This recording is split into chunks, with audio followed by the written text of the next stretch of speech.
Well, Skibidi Toilet fans, I think you're happy that the new episode survived. Yes, I've aged a month, but I've had time to get enough sleep and energy to really analyze the episode like I used to. And even though you are happy that the episode came out, the end of the episode made you sad, but is it really the end for the TV man agent race? I don't think so, and in this video I'll try to prove it to you. So make sure you watch this video to the end, like and subscribe to the channel, and of course I'm Mobi with you as always. Here we go.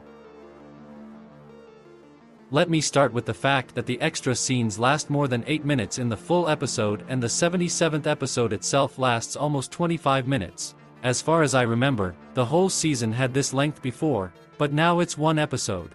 I also want to remind you that season 25 ended on episode 77, so in addition to the scenes that we saw today, we will also add a few more additional scenes in the full season 25.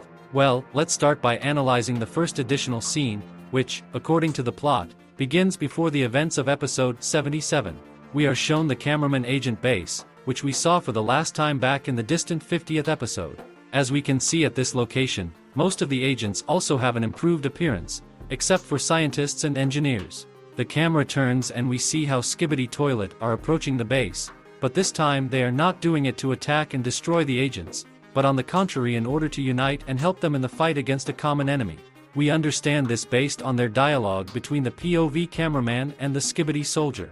Also, when the camera moves, we can notice the very cameraman commander from episode 75, as well as Skibidi Toilet, who looks like the Joker, and Skibidi Skeleton, who rides a motorcycle. I think it's a direct reference to the Ghost Racer, and this character, who I would call Skibidi Car, we saw in episode 76.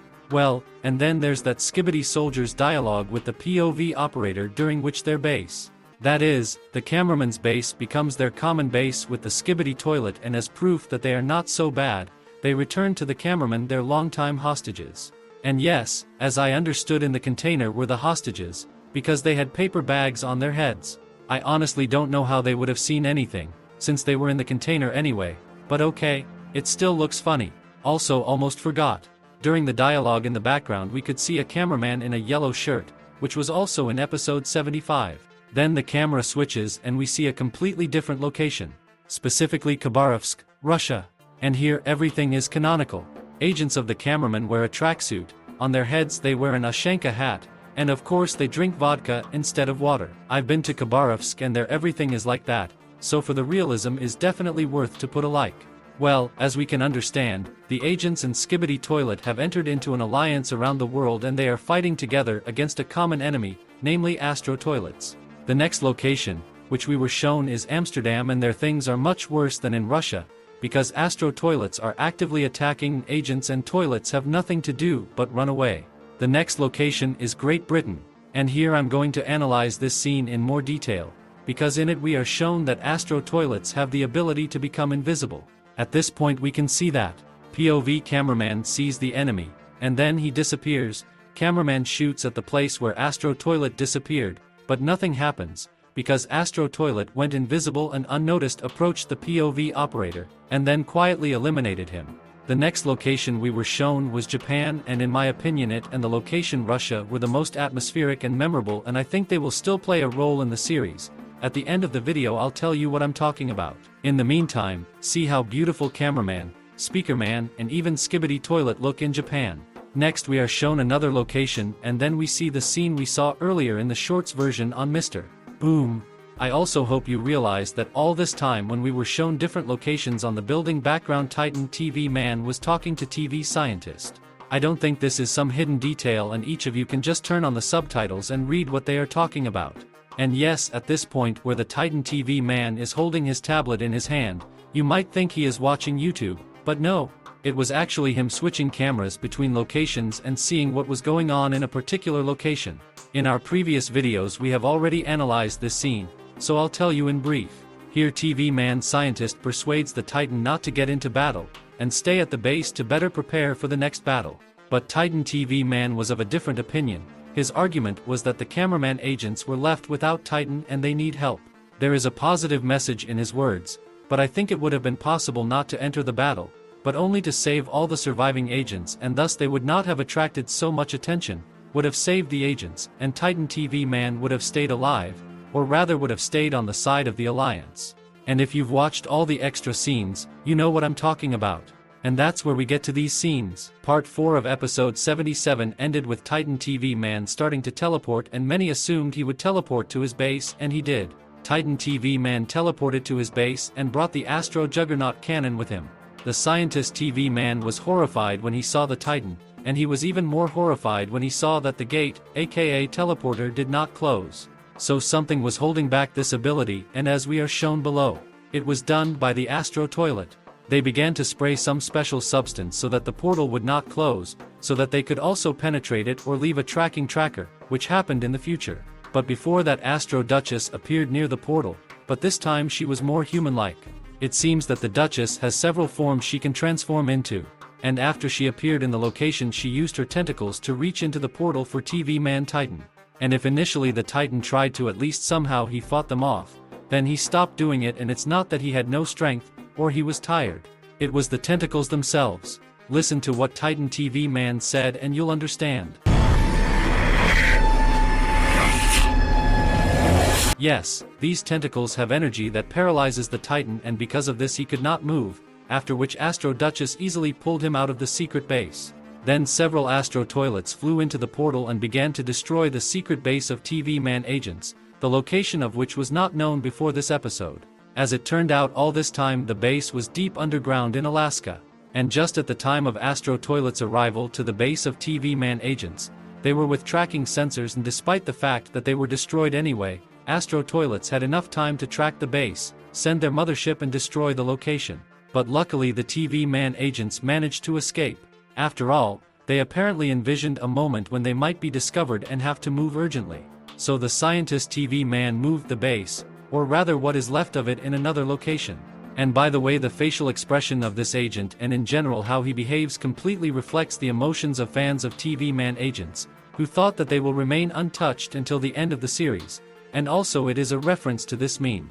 Then in the moment of teleportation to a new location we see a very strange scene, because I still don't understand if it was a flashback, or events that happen in real time. Here we see a scientist standing with his back to us. On the right we can see a picture on a table with the scientist on it, and on the left there is a TV set. Then the camera zooms in and we see the scientist's real face. It appears to be the scientist TV Man, or rather when he was human. Also this scene reminded me of a camera woman flashback in episode 73. It is possible that the scientists were studying different energies or portals to another world, to another dimension, and there was an overload, as a result of which they became robots, after some failed experiment, and their heads and body merged with objects that were nearby. That is, here camera woman records everything happening on the camera, and as a result of the accident all the characters became with the head of the camera. Here we see a TV set, and as a result of the accident or experiment all the people who were near the TV set became agents of TV Man. The same thing happened to Speaker Man. And the secret agent as an administrator was most likely in his office at the computer, but he did not become Computer Man, but became something like a digital version of himself. But again, this is just my theory. Be sure to write your theories in the comments. I will be very interested to read them, and while you write them I will continue to analyze. Next we see the location where TV Man moved to, and by the way, I forgot to point out some details again. Everything that happens at the base of TV Man agents we see from the camera that is attached to TV Daddy, Agent Cameraman, from which we watched the fourth part of the 77th episode, is also on the base of TV Man agents, and he teleported together with them.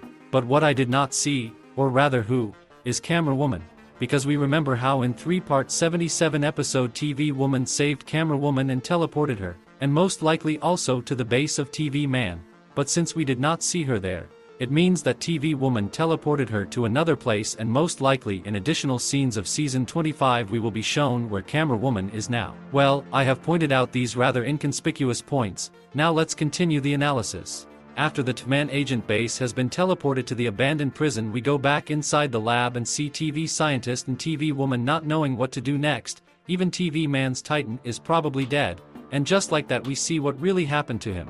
Astro Duchess whips his tail and asks him, "How's the pain?" And the Titan replies that, "It takes more than that to hurt me." Then the Astro toilet flies up and says that this is just the beginning. Then some new device that we don't understand comes out of the ship. It looks at the Titan and as if it feels something, then it starts screaming, and as a parasite sucks to the core of the Titan, and it sucks so hard that even literally penetrates his chest, and after that the energy of Titan TV Man becomes not violet, but red like Astro Toilet. And at this point my jaw literally dropped, because something happened that we just didn't expect. Astro Duchess did not destroy the Titan, she literally subdued him. And when the Astro Parasite had completely taken over and subjugated the Titan TV Man, he said the following. Serve your new master, Watchman of Doom. Now it's not Titan TV Man, it's the Watchman of Doom. Then he fires his core energy at the camera and we see the familiar phrase camera offline.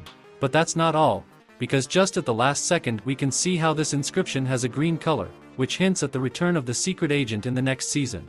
Or we will see him already in an additional scene for season 25. What if the secret agent was watching all this happening on his computer and the secret scene in season 25 will show it to us? What do you think? Write your theories in the comments, while I tell you a theory about the other Titans. Realistically, have you ever wondered why there are only 3 Titans on the show? I was wondering why it can't be that there are actually many more Titans. Why can't the cameramen in Russia have their own Russian Titan, or why can't Japan have their own Japanese Titan? It seems to me that this could be real, because if you think about it, the only titanium left now is the Speakerman Titan. Yes, Titan Cameraman might be alive too, but we don't know that for sure. It seems to me that even if Titan Cameraman is alive now, he most likely could be in another location after the fight with Astro Toilets. Because, what if yes, he fought with the opponents, but then decided to run to stay alive and he walked or flew for so long that he fell into the ocean, and then he was thrown by the current, let's say, somewhere on the coast of Japan, where they have already found Japanese agents and began to fix it. But that's just my theory, but I think it could happen.